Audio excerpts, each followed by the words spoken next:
Philippe Boxeau, qui est professeur ordinaire à l'Université de Liège, où il enseigne la médecine légale, la médecine d'expertise, la déontologie et le droit médical. M. Boxeau est aussi licencié en criminologie et il est auteur d'une thèse de doctorat sur la responsabilité pénale du médecin. Il est aussi président du Conseil provincial de l'Ordre des médecins depuis 2012, membre du Conseil national de l'Ordre des médecins, président du département de criminologie de l'Université de Liège et membre de la Commission fédérale de contrôle et évaluation de l'euthanasie, membre enfin du Conseil supérieur de la justice. Connaissant sa modestie, je m'arrête là. Et je vous donne. Merci, Monsieur le Président. Monsieur le Président, Monsieur le Secrétaire perpétuel, mes chers collègues, Mesdames et Messieurs, parler de droit à des scientifiques est toujours une gageure et j'espère que je vais bien m'en tirer. Ce n'est pas simple du tout. On a l'impression d'être un peu sur deux planètes différentes. Alors, tentons de rapprocher ces planètes, tentons de rapprocher les concepts et surtout, je vais vous montrer à quel point le droit est la traduction, en fait, de ce qu'est une société dans son essence même. Notre droit napoléonien, on va en parler, est d'inspiration évidemment chrétienne et d'inspiration chrétienne catholique. Et il est entré en confrontation pure et dure avec un droit chrétien lui aussi, mais plutôt protestant, qui est le droit anglo-saxon, et ce, à travers l'Europe. L'Europe est devenue, sur le plan non seulement scientifique, mais aussi sur le plan juridique, un véritable creuset de concepts, desquels sont nées énormément de choses, peut-être pas la première loi que je vous cite là, mais bien les suivantes. La loi sur l'avortement a été la toute première loi en Belgique où l'on a conçu que notre droit pouvait être plus libéral au sens où il pouvait donner plus de liberté à l'individu. Jusque dans les années 80, on poursuivait la tentative de suicide parce qu'il s'agissait en fait d'une tentative d'assassinat que quelqu'un menait à son encontre. Cette liberté était donc interdite. On a poursuivi également, et jusque vers 84, les adultères pour d'autres raisons, mais heureusement ils ne le sont plus. Quoi qu'il en soit, au fur et à mesure du temps, on a vu que notre droit a évolué. Et en 1990, la question se pose. La question se pose à partir de quel moment va-t-on considérer qu'une personne est vivante, irrémédiablement vivante, et à partir de quel moment est-ce que Dieu intervient pour lui fournir une âme, parce que la question qui s'est posée dans le mouvement catholique, c'était celle-là. Et la réponse, on n'a pas. Mais on est arrivé à une sorte de consensus. Et on a dit, ben voilà, jusqu'à X semaines, l'avortement peut être réalisé pour des raisons qui ne sont pas nécessairement thérapeutiques. Et c'était une révolution. C'est une révolution telle que notre roi, c'était Baudouin Ier, s'est empêché de régner. Pendant un petit mois, il a été en incapacité de régner, et ce, pour faire en sorte de ne pas mettre la royauté en péril. Et parce qu'on ne pouvait pas, au nom d'un droit qui évoquait la liberté, interdire à un homme, un seul, d'avoir une conscience qui lui était personnelle. C'était antinomique. Il fallait donc pouvoir la respecter. Et c'est à partir de là que l'on a commencé, c'est la première fois qu'on voit dans le droit belge, arriver une notion où vraiment la personne prend possession de son corps. L'évolution du droit ultérieur, et je vais m'arrêter parce que sinon je suis parti pour des heures, l'évolution du droit ultérieur a montré que finalement c'est la mère qui a le droit, pas le père. Et ça le droit ne le dit pas au départ. C'est la jurisprudence qui l'a défini. Ceci me permet de vous dire aussi que notre droit évolue énormément par jurisprudence. Que la jurisprudence est même source de droit. La jurisprudence, c'est ce que décide un tribunal à un moment donné par rapport à une situation déterminée. La jurisprudence peut toujours être renversée, mais si elle convient, elle va suivre son cours et elle risque de devenir une loi. C'est ce qui s'est passé avec la loi sur les droits du patient. On va y venir tout de suite. Mais la jurisprudence a dit, c'est la jurisprudence de la Cour d'appel de Gand, a dit qu'il appartenait à la femme de décider si oui ou non elle gardait le bébé. Autrement dit, elle l'a rendu propriétaire de son corps, en ce y compris, en ce qu'il contient la vie, une vie qui, tant qu'elle n'est pas née, lui appartient. C'est ça qu'a dit le droit. Bref, l'euthanasie et surtout la loi sur les droits du patient est une loi qui est née d'une évolution de la pensée juridique et surtout d'une évolution conceptuelle à travers la jurisprudence. Alors, je ne vais pas m'étendre plus longuement parce qu'on va y revenir, et si je me mets à tout vous expliquer maintenant, ça ne va plus aller. Alors, je vous propose de parler à la fois de responsabilité médicale, et puis de droit de patient, et puis d'euthanasie. Non pas pour vous détailler ce que sont ces lois, mais pour vous montrer comment elles ont évolué au cours du temps, en commençant par la responsabilité du médecin, et en vous disant que c'est sans doute la responsabilité du médecin, la partie du droit médical la plus ancienne. Pourquoi ? Parce qu'on la trouve déjà à Babylone en 2000 avant le Christ. Et si vous allez au Louvre, vous verrez cette fameuse pierre qui contient, qui représente et sur laquelle est gravé le code dit Hammurabi, qui était le patron, le roi de Babylone à l'époque. Ce sont des pierres qui étaient des pierres en granit noir gravées et dispersées à travers le pays, qui contenaient tout le droit. Et c'est la première fois que l'on voit dans un droit, c'est le premier droit écrit aussi, hein, donc, mais c'est la première fois que l'on voit que l'on s'intéresse au médecin, qu'on s'intéresse à l'acte médical et même qu'on le sanctionne en fonction de la gravité du fait qui a été commis. Gravité qui ne dépend pas tellement de la gravité de l'acte, mais qui dépend de la nature de la personne envers laquelle il a été commis. Est-ce un esclave ou est-ce un homme libre? Et puis, on sent avant le Christ, et ça je l'aime beaucoup parce qu'à la fois on s'en est moqué et en même temps on le retrouve. S'il se conforme à ses livres, c'est Diodore de Sicile qui dit ça, s'il se conforme à ses livres, rien ne peut leur être reproché. On retrouve Molière, on retrouve Jean-Baptiste Poquelin dans Le Malade imaginaire, dans Le Médecin malgré lui, à l'époque de Louis XIV, où il se fout des médecins qui justement restent attachés à des principes qui sont anciens et qui n'ont pas évolué. Or aujourd'hui, dans notre droit et dans la jurisprudence que nous avons en matière de concept de faute médicale, on en vient non pas à ce que pensent les anciens, mais à ce que pensent les nouveaux et à ce qu'ils ont énoncé en termes de lignes guidelines. C'est le terme qui revient tout le temps quand on évoque le droit médical, tant qu'ils se sont conformés, non pas à ce que disent les anciens, mais à ce que disent les nouveaux, à ce que dit la science, à ce que disent les articles scientifiques, aucune faute ne peut avoir été commise. Ce qui est intéressant, c'est de voir que l'Antiquité romaine a fondé la législation et la pensée juridique en droit médical sur la responsabilité délictuelle. Et ça ne va plus nous quitter. Pendant le Moyen-Âge, vous vous en doutez, aucune évolution. J'adore cette image, mais le Moyen-Âge est effectivement, sur le plan juridique, un véritable désert. Par contre, à la Renaissance, on en revient de nouveau à une responsabilité délictuelle et elle ne nous quittera plus. Alors, je vais vous expliquer ce qu'est cette responsabilité délictuelle, parce qu'elle a été consacrée par le Code de Napoléon. Vous allez me dire, mais qu'est-ce que vient foutre encore Napoléon ici? Napoléon a fondé l'État tel qu'il existe aujourd'hui. Les institutions, pratiquement, elles ont évolué, mais telles qu'elles existent aujourd'hui, et fait que nous avons un droit qui est très semblable au droit français. Et c'est ainsi que vous ne devez pas être étonné de voir que la jurisprudence belge, notamment de la Cour de cassation, essentiellement, se sert du droit français pour créer le droit. Et c'est ce qui est arrivé en 1936, avec un arrêt célèbre qui fonde encore aujourd'hui tout le droit de la responsabilité du médecin. C'est le procureur général Mater qui s'adresse ici à la Cour de cassation et qui dit que le médecin a une obligation de moyens. Alors comment le dit-il? Il le dit à travers cette phrase: le médecin prend l'engagement, sinon bien évidemment de guérir le malade. C'est très important cette phrase. C'est très important parce qu'elle nous dit que notre activité médicale a une limite. La limite, c'est la mort. Notre activité médicale a aussi une autre limite, nous le savons. On guérit peu, on soigne beaucoup. Il n'est pas possible de contraindre le médecin à nier le fait que la mort existe. Donc il ne peut pas y avoir d'obligation de résultat, aussi longtemps que la mort existera. C'est une obligation de moyen. Lequel? Lesquels? D'attribuer et d'accorder aux malades des soins consciencieux, attentifs et réservés faits de circonstances exceptionnelles, conformes aux données acquises. Ça, c'est ce que dit la France. Notre droit, notre Cour de cassation a repris cet arrêt, l'a mis en droit belge et a ajouté « et actuel de la science ». Ça, c'est ce qui fonde toute la responsabilité du médecin et elle prévaut toujours aujourd'hui.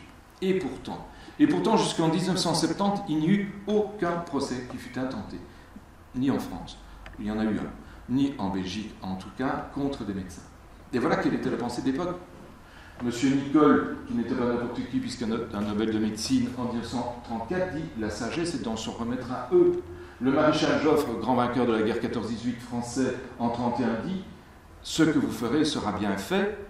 Il s'est confié au médecin, il en est mort, et il y a une faute médicale monstrueuse qui a été commise à son encontre. Et Pétain de répondre la même année, vous connaissez tous Pétain, « Je désirais vous remercier au nom de l'armée ». Il remercie que Joffre soit mort d'une faute médicale. Il y a quelque chose d'un peu... Et pourtant, dans la mentalité d'époque, c'était comme ça. C'était comme ça. Pouvons-nous donc être accusés, pouvons-nous donc être condamnés pour une faute opératoire? Non, 1000 fois non. C'est M. Faure qui dit ça lors d'un congrès de chirurgie. Tout a bien changé, puisque aujourd'hui, une phrase que j'aime beaucoup, si le Christ ratait la résurrection de Lazare, il serait traduit en justice, et c'est un peu la sensation qu'on a. Alors, que s'est-il passé pour qu'on en arrive à cela aujourd'hui? Il s'est passé plusieurs choses. La première, c'est que le droit a donné de plus en plus de place aux patients, ça c'est une chose et on va le voir. La deuxième, c'est que la médecine a aussi sa part de responsabilité dans la mesure où elle a laissé croire aux patients, en tout cas pendant tout un temps, qu'elle allait remplacer Dieu, qu'elle était omnipotente, omnisciente, et que tout allait aller mieux. Souvenez-vous des années 60, 70 à cet égard. Et puis c'est la déception. Et quand on est déçu, eh bien on se plaint, et c'est ce qui se passe. Ce qui se passe, c'est que nous avons une responsabilité délictuelle et quasi délictuelle. Je ne vais pas m'embarquer là-dedans, parce que ce sont les concepts juridiques qui ne nous intéressent pas beaucoup. Mais vous devez savoir qu'à partir du moment où une infraction est commise à une loi pénale, elle est génératrice de responsabilité civile. Ça veut dire que lorsque vous êtes condamné pour une faute commise dans l'exercice de votre profession au pénal, le patient a le droit au civil d'obtenir un dédommagement. Dans quelle mesure? Eh bien, je peux vous dire, pour en avoir fait l'étude, d'avoir renouvelé plusieurs fois, que les procès pénaux amènent à 10% de 12% de reconnaissance de culpabilité pour le médecin. Les procès civils aboutissent à 36% de reconnaissance de culpabilité. Pourquoi? Simplement parce qu'on est, et là vous devez vous rendre compte, on est dans une société humaine, et les juges sont aussi des gens humains. Que se passe-t-il dans un procès pénal? Vous avez une victime et un auteur. Vous avez une victime et un médecin, qui est l'auteur de la faute. Le juge va condamner le médecin. Il condamne une personne. Il a une certaine retenue. Au civil, que se passe-t-il? Vous avez une victime, vous avez une compagnie d'assurance. Il condamne une compagnie d'assurance qui est censée avoir plein de sous à indemniser cette pauvre victime pour qu'il en sorte. En clair, le juge civil, je ne m'avance pas, j'affirme, le juge civil a tendance à tirer sur la notion de faute au point que, dans les expertises où je reconnais qu'il n'y a pas de faute sur le plan médical, le juge civil me dit, il n'y a peut-être pas de faute sur le plan médical, mais moi j'en reconnais une sur le plan juridique et je condamne le médecin.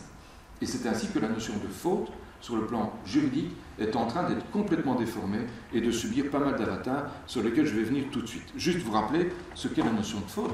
C'est un défaut de prévoyance ou de précaution. C'est aussi tout acte que n'aurait pas commis tout médecin de la même spécialité, normalement prudent et compétent, placé dans la même circonstance. Défaut de prévoyance et de précaution. Pour nous, ces mots-là se ressemblent. Ils veulent dire la même chose, pas pour le juriste. La prévoyance, c'est le fait que l'on ait pu prévoir une complication qui allait survenir. Et la précaution, c'est que l'ayant prévu, on doit avoir fait quelque chose pour ne pas qu'il survienne. Exemple, on peut prévoir qu'effectivement, quelqu'un qui est alité pendant une longue période risque de développer une embolie pulmonaire, on sait, on leur donne donc des bacs de contention et de l'héparine de bas poids moléculaire. C'est le classique. On y a pensé et on l'a prévu. Est-ce que quelque chose peut nous être reproché si l'embolie survient néanmoins? Bien non. Non, parce que nous l'avons prévu et nous avons fait ce qui était en mesure et ce qui était dans nos moyens pour faire en sorte que cela ne survienne pas.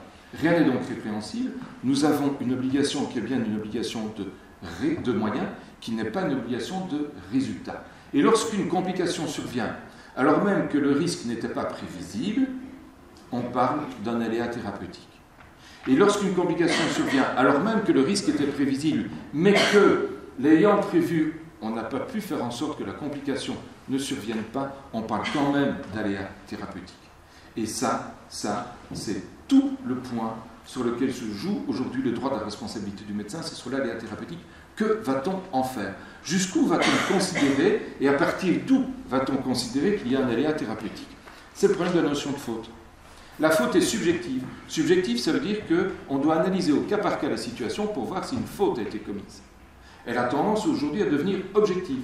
C'est-à-dire qu'on a tendance à considérer qu'à partir du moment où l'accident est survenu, c'est nécessairement qu'il y a une faute. Et c'est ce qui se passe avec les infections nosocomiales. Dans les infections nosocomiales, j'ai eu beaucoup de dossiers de ce genre. Le problème est toujours de trouver qui a pu faire une faute à un moment donné. C'est impossible. Dans les infections nosocomiales, dans 90% des cas, il est impossible d'arriver à remonter à la faute, à supposer qu'il y en ait une. Parce que vous savez que les infections nosocomiales, parfois le patient porte en lui-même les germes de cette infection qui se déclenche à la faveur de l'hospitalisation, de la dépression immunitaire éventuelle qu'engendre l'hospitalisation. Donc, il est même porteur et nous ne sommes même pas les vecteurs de l'infection. Juste l'hospitalisation est le vecteur de cette infection. Et néanmoins, nous allons succomber parce que le droit évolue. Et qu'en matière d'infection nosocomiale, nous succombons, je vais vous en parler tout de suite. Lorsque le médecin accomplit un acte à haut risque, il est tenu de garantir le patient de toute possibilité d'accident. Est-ce que vous imaginez la bêtise de cette jurisprudence? C'est à nous garantir, ou à garantir plutôt la société, que lorsqu'un acte pareil devrait être produit à l'égard d'un patient, on ne va pas le faire. puisque si c'est particulièrement dangereux, on sait que plus c'est dangereux, plus il y a des risques, on doit garantir le patient qu'il n'y ait pas de risque. C'est une obligation de résultat qu'on nous impose. L'obligation de le chirurgien de ne laisser dans le corps humain aucun corps étranger est une obligation de résultat, et là je vous avoue que je suis tout à fait d'accord. Le nombre de fois qu'en autopsie, j'ai découvert des paires de ciseaux, des compresses, enfin j'en ai une boîte aujourd'hui, de paires de ciseaux dont je ne me sers pas, des cochères, etc., mais qui m'amusent beaucoup, et des gens pour lesquels les familles me disent « Ah oui, c'est quand même drôle, ils sonnaient chaque fois dans les portiques d'aéroport, on ne savait pas pourquoi. » Moi, je peux vous le dire maintenant, après l'autopsie. Mais c'est une faute. Maintenant, il est très étonnant de voir que certains patients qui ont une petite compresse qui est logée en sus hépatique présentent des plaintes monstrueuses, alors que des patients qui ont une grande paire de ciseaux en plein milieu de l'abdomen ne présentent aucune plainte. Il y a moins de discuter. Mais objectivement, effectivement, ça doit être considéré comme une obligation de résultat. Il y en a deux autres qui sont reconnus par la jurisprudence. Une prothèse dentaire doit toujours être adaptée à la bouche de celui à qui elle est destinée. Ça va de soi. Surtout au prix, on les paie, on est bien d'accord. Troisièmement plutôt, une analyse de biologie médicale doit toujours correspondre à la réalité. Les indices qu'on vous donne ne peuvent pas être faux. Ce sont les trois seules obligations de résultat connues dans la jurisprudence actuelle. Et voici les infections de nosocomiales, où on nous dit que le médecin a une obligation de sécurité et de résultat.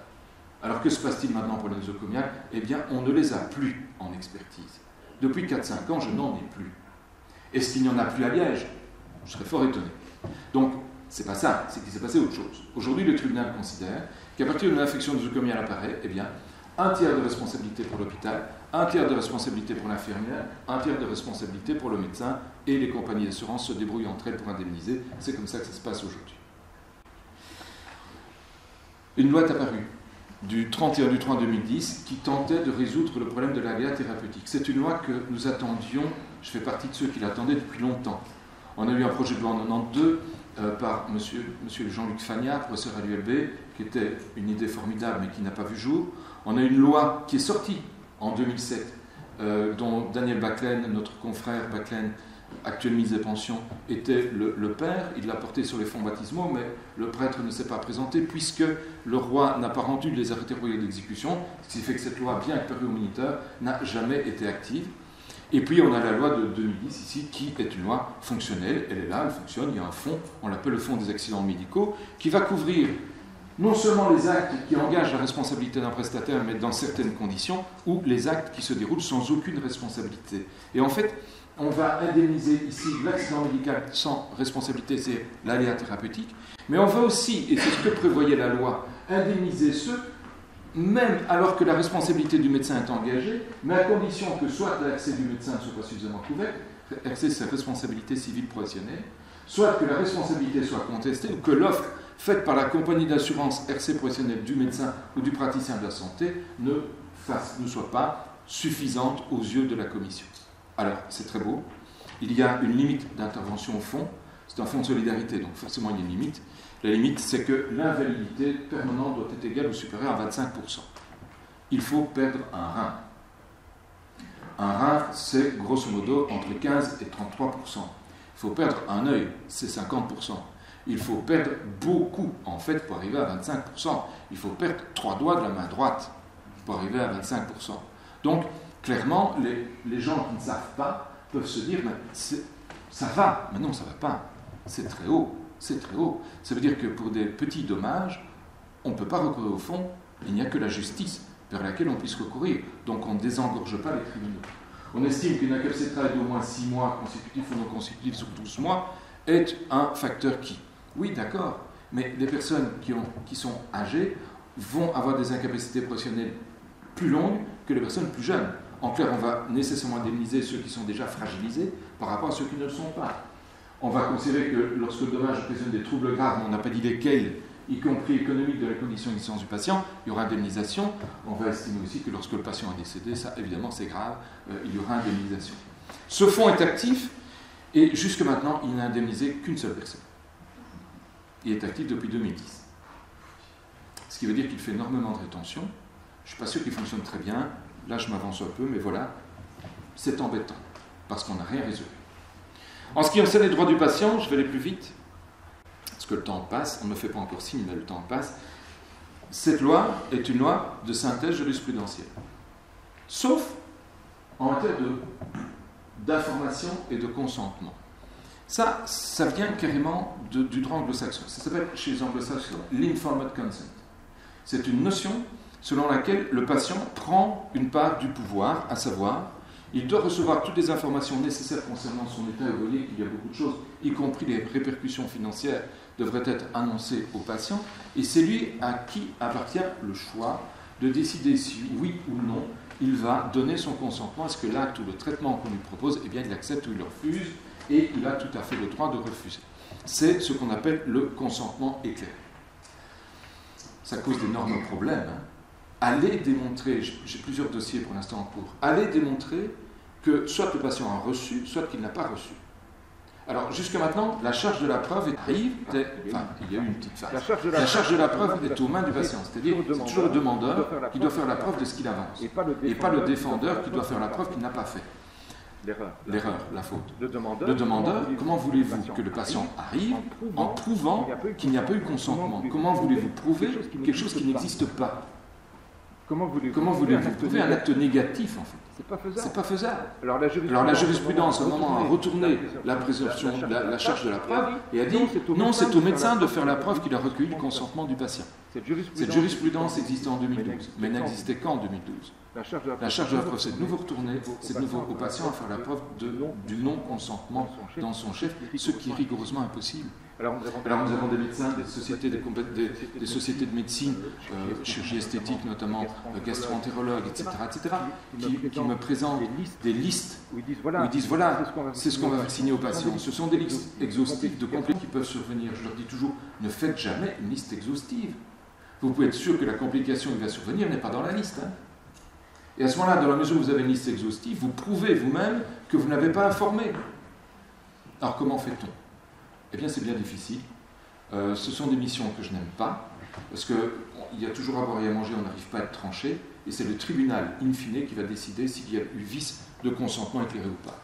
Mais cette loi, qu'a-t-elle amené? Elle a amené deux personnes. Une personne de confiance. Une personne de confiance qui peut être un médecin, mais jamais le médecin traitant.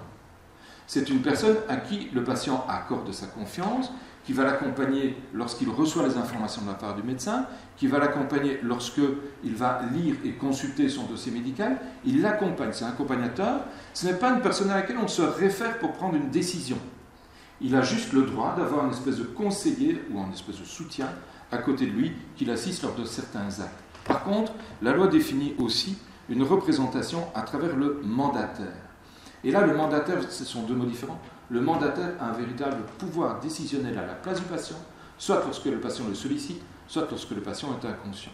Ce sont deux personnes différentes, c'est nouveau, ça n'existait pas dans la jurisprudence, et c'est là les deux seuls points qui sont les vrais apports de la loi sur les droits du patient dans ce concept d'autonomisation de plus en plus importante du patient qui, et j'en termine avec celle-là, trouve son point culminant avec l'euthanasie, une euthanasie qui en 2014, comme vous le savez, a été étendue aux mineurs, qui ne pose pas beaucoup de problèmes, en tout cas comme membre de la Commission fédérale de contrôle d'évaluation de l'euthanasie, je peux vous dire que nous n'avons jamais référé vers les parquets qu'un seul dossier.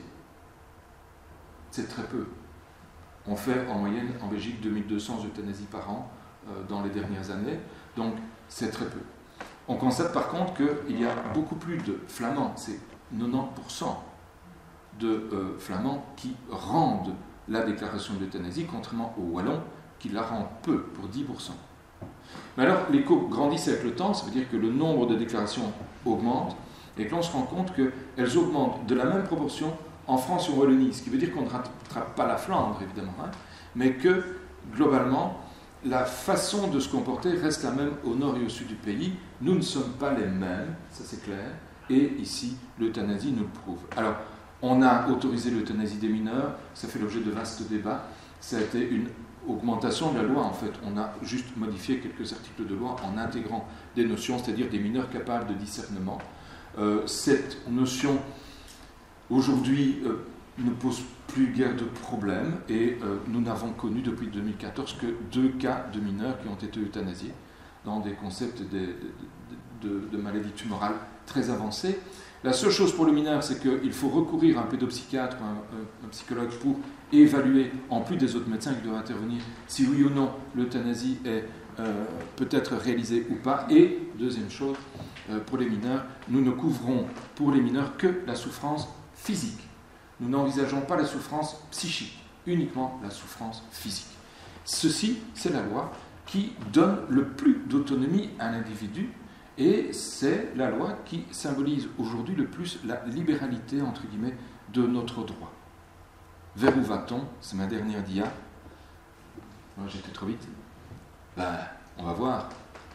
Le droit, il est l'expression de ce que pense, de ce que vit une société. Il est impossible aujourd'hui de prévoir ce qui va se passer. Mais par contre, ce que je peux vous dire, c'est que nous allons vers une autonomie de plus en plus importante du patient.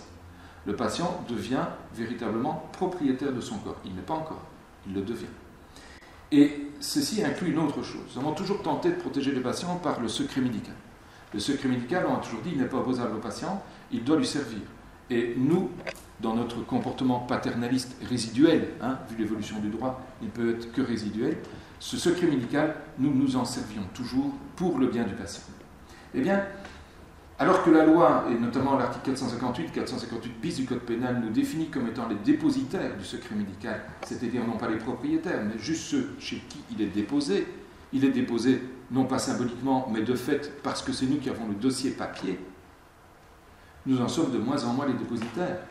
Depuis que le dossier médical global existe, depuis que le dossier médical informatisé existe, depuis que l'on met sur le cloud des dossiers médicaux, depuis que l'on permet aussi au patient d'aller lui-même dans son dossier médical pour faire des modifications de ce qui est écrit, eh bien, nous n'en sommes de moins en moins les dépositaires, nous allons juste en être des acteurs.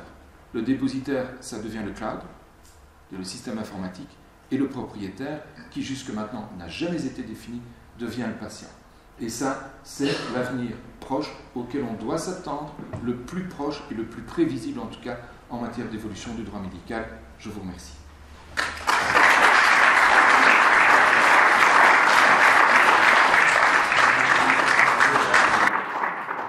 Voilà.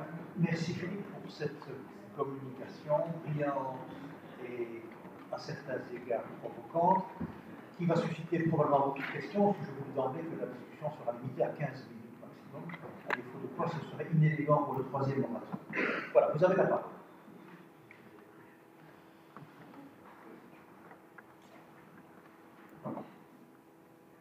Merci.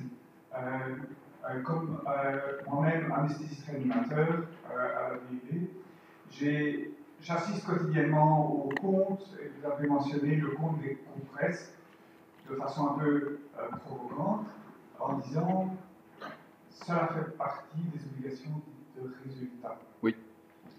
Alors évidemment, ça semble évident pour celui qui ne côtoie pas quotidiennement dans l'environnement. Le professeur Lamy me confirmera peut-être qu'à Liège, on dit la même chose qu'à Bruxelles. Et le double compte des compresses avant l'intervention, le double compte des compresses après l'intervention, qui est en principe réalisé systématiquement, qui doit être réalisé systématiquement, alors on parle de moyens, aboutit parfois à un double mauvais compte de compresses, ou éventuellement à une différence entre les deux, alors que la compresse ne se trouve peut-être pas dans le malade. Tout à fait. Alors on se retrouve là dans une situation parfois compliquée, où pendant 1 heure, 2 heures, ou un temps indéterminé, on va chercher cette compresse dans le malade alors qu'elle n'y est peut-être pas. On expose à ce moment-là le malade à un risque supplémentaire par une prolongation des facteurs de l'intervention chirurgicale. Alors à ce moment-là, et je fais l'avocat du chirurgien, alors qu'en principe un travail est celui, afin d'être celui du patient, que doit-on faire? Se retrouve-t-on réellement dans une obligation de résultat et donc dans une faute plutôt que dans une alerte thérapeutique, alors que toutes les règles ont été respectées?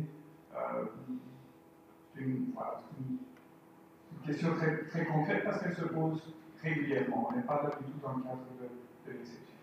Dès lors que la jurisprudence a défini le compte des compresses et le fait qu'il ne puisse en rester à l'intérieur du patient comme une obligation de résultat, la question de la faute ne se pose plus.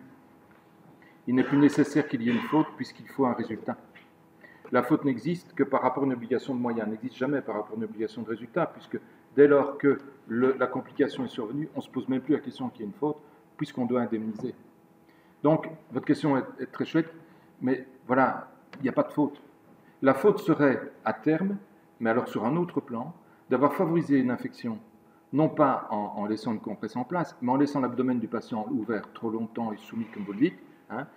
Mais jusque maintenant, je ne l'ai pas encore vu.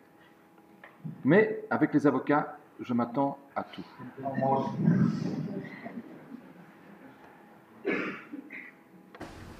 Oui, monsieur Carmi. Merci pour votre exposé, très passionnant. On se trouve aussi souvent dans le domaine de la pédiatrie en difficulté par rapport à la responsabilité du médecin et à la responsabilité des parents. Je prends l'exemple évidemment du témoin de Jéhovah qui refuse qu'on donne un enfant dans une situation extrêmement délicate un sac de sang, mais c'est aussi vrai parfois pour certains traitements, pour des vaccinations aussi. Quelle est, à votre sens, l'évolution de la situation dans ce domaine qui est souvent très difficile et qui fait notoirement appel au juge quand on est devant des circonstances de ce type, parce qu'on ne peut pas, en tant que médecin, évidemment, courir le risque de mettre son patient, dans ce cas-là l'enfant, en danger par rapport à des parents qui sont eux-mêmes tout à fait en opposition. Tout à fait.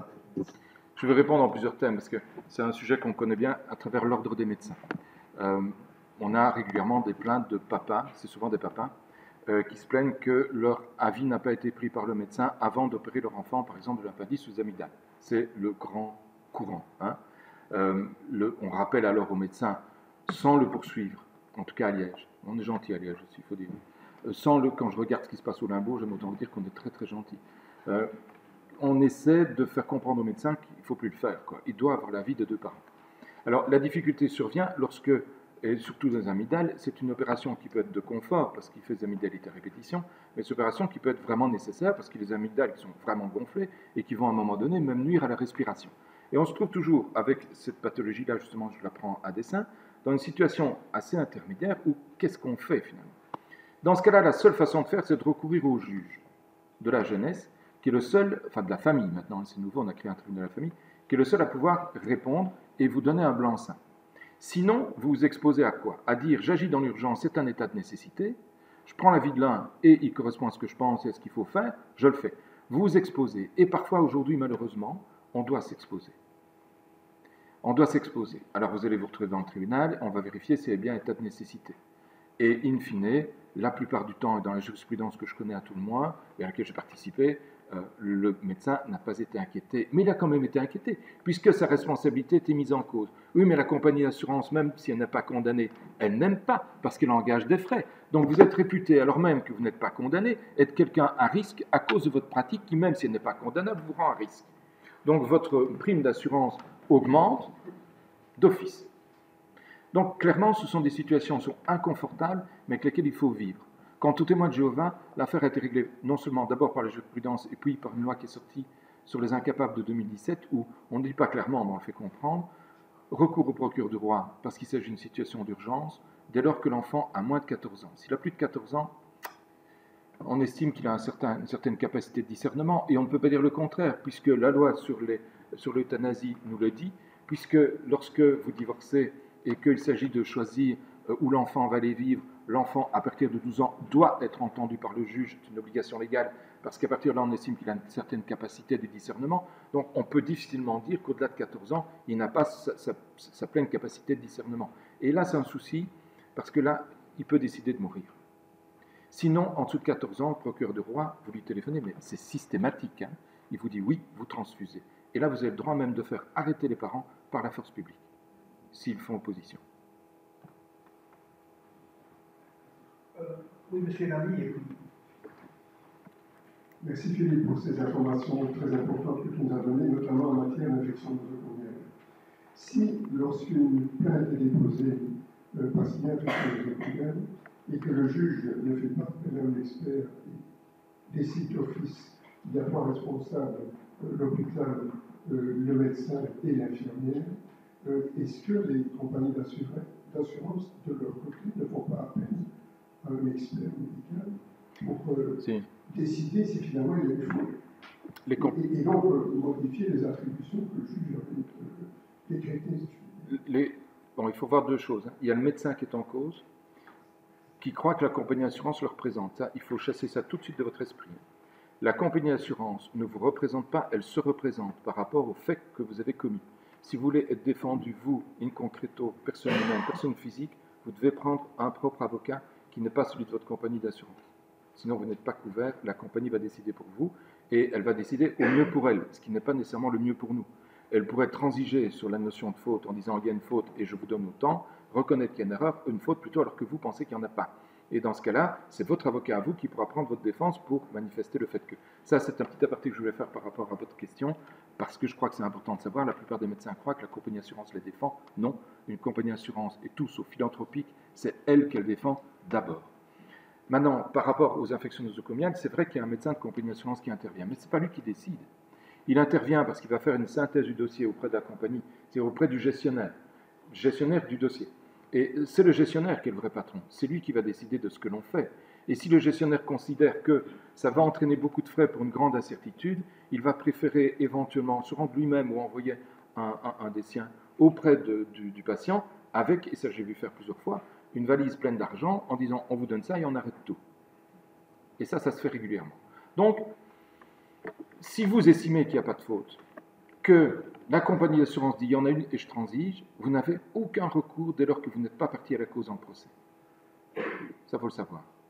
Il faut être défendu. Je dis toujours aux médecins, vous devez avoir une assurance en responsabilité professionnelle et vous devez avoir une assurance, pour vous, une assurance tout risque qui vous couvre, c'est ce qu'on appelle défense en justice, qui, contrairement à ce que l'on pense, n'est pas associée à la responsabilité civile familiale, qui n'est pas associée à l'assurance auto. Vous avez aussi une défense en justice, mais qui est spécifique de l'automobile. Il en faut une qui vous soit spécifique pour tous les phénomènes de la vie courante, et parmi lesquels, évidemment, la mise en responsabilité.